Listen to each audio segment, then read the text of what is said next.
Hello everyone, welcome to sqadia.com. Today we are discussing membrane structure and function, and in this last section we are going to study the transport systems. In this particular portion we are going to start off with the discussion of the sodium potassium pump, specifically of the hypothesis that we have built, the postulates that we have built in the upper sections.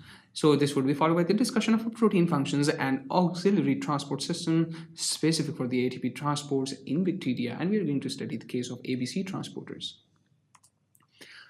So talking about the sodium potassium pump, of course, it's a type of an antipode transport of a carrier protein molecule where three sodium ions are being transported outside the cell as a result of two potassium ions when they are being pumped inside. So what happens in this particular case, there is a sodium electrochemical gradient downwards, which is basically against the potassium electrochemical gradient, which is outside, of course. So we have the potassium we have over here the loop for the potassium where potassium ions can bind, of course, and same goes for the sodium as well. So this particular pump is being driven by the ATP. So as a result of hydrolysis of ATP to ADP, this particular pump is going to activate and cause the net movement, the net 3 movement of the sodium outside, and 2 movement and 2 potassium ions are going to come inside the cell.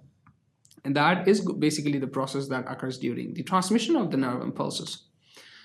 So what happens in this particular case, we are going to start off at this particular position. We have 3 sodium that are going to bind at this particular portion, which is basically inside. So the binding of 3 sodiums are going to cause the phosphorylation of the ATP, and this particular phosphate is going to bind at this particular domain that is present inside. So this is going to chop down, this is going to bring the conformational changes in towards this particular portion, causing the release of the sodium ions outside. And as this particular channel is being opened as a result of the activation of this particular channel as a result of phosphorylation of ATP, similarly the two potassium ions at that particular time, that particular time, they would be waiting for that particular channel to open, so that when that particular channel is being opened, they can move in and bind at this particular domain. So within a very small span of time, this particular phosphate, after the potassium has been binded to this particular domain, there would be a conformational change where there would be an activity of phosphatase, which basically is going to cause the chop down, the breakdown, and the removal of the activation phosphate group, which basically would result in the inactivation of that particular group. So whenever at that particular point when the phosphate group is being removed, what happens in this particular case, this would again change the conformation to this particular initial position where potassium is going to be moved inside the cell, and this particular process would be followed by an additional movement of the sodium ions inside, and this particular process will move on in the cyclic manner. So talking about the protein function, we started off with the transport, of course, where we saw that how a protein that basically spans the membrane, that provides, they have both hydrophilic portions, they have both hydrophilic portions. So how in the presence of ATP, there is a transmembrane protein. We saw an example of the sodium transport as well, plays an important functions in the transport of molecules across membrane, either from within to outside or from outside to within the membrane. We are talking about enzyme activity. When we are talking about enzyme activity, of course, we have a particular innate capacity that we saw the case of an activated transporter, which basically caused the activation of the phospholipase C, which basically caused the activation of the opening of the calcium channels, that basically resulted in the contraction of the smooth muscle, that can also help in the skeletal muscle contraction, that of course can help in the secretion of vesicles as well. So, of course, these transmembrane proteins also function as an enzyme that we saw the case of OMPLA protein, which basically is a lipase that hydrolyzes the lipid molecules, of course.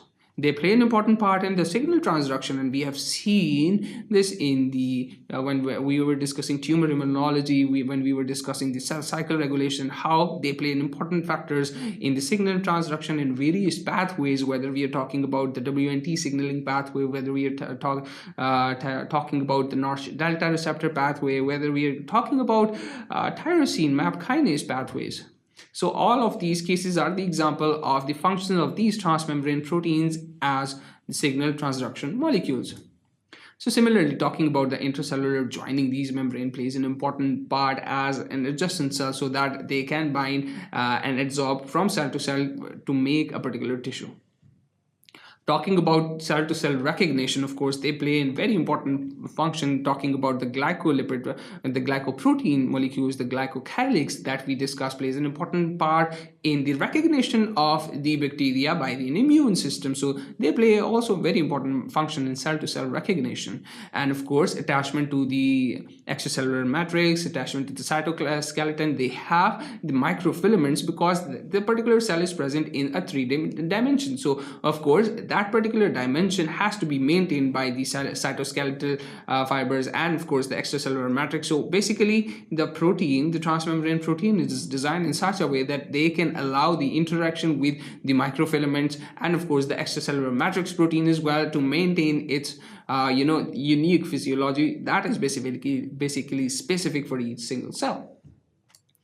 Talking about the auxiliary transport system associated with the transport of ATPases in bacteria. Of course, what we have over here, we have a bacterial APZ transporter. So what happens, we have a small molecule over here that has been binded with its ligand, with its receptor at this particular position. So what happens, there would be the hydrolysis of ATP to allow that particular molecule to move inside, and that is the case of a bacterial APC transporter. So what happens in this case of a eukaryotic APC transporter, the result is basically in an opposite direction. That means a bacterial APC transporter requires hydrolysis when a molecule is moving from outside to inside. A eukaryotic APC transporter requires the hydrolysis of ATP molecule when a particular cytosolic small molecule is being moved from inside towards the outside. So it has the ATP domains outside, and over here we have the APC domains shown within that are present basically in the inside of the cell. So talking about the gating of the ion channels, we have different voltage gated channel, we have the ligand gated channels, we have the tension gated channel of course as well. They are being opened and closed under the presence of the whenever there is an electrochemical gradient change. When we talk about the opening of sodium potassium pump, so that particular positive structure over here is being changed to the negative because the sodium ion at that particular portion moved inside, resulting in the depolarization of the membrane. So that is an example of a voltage gated channel. We can talk about the voltage gated calcium channel, sodium potassium channel as well.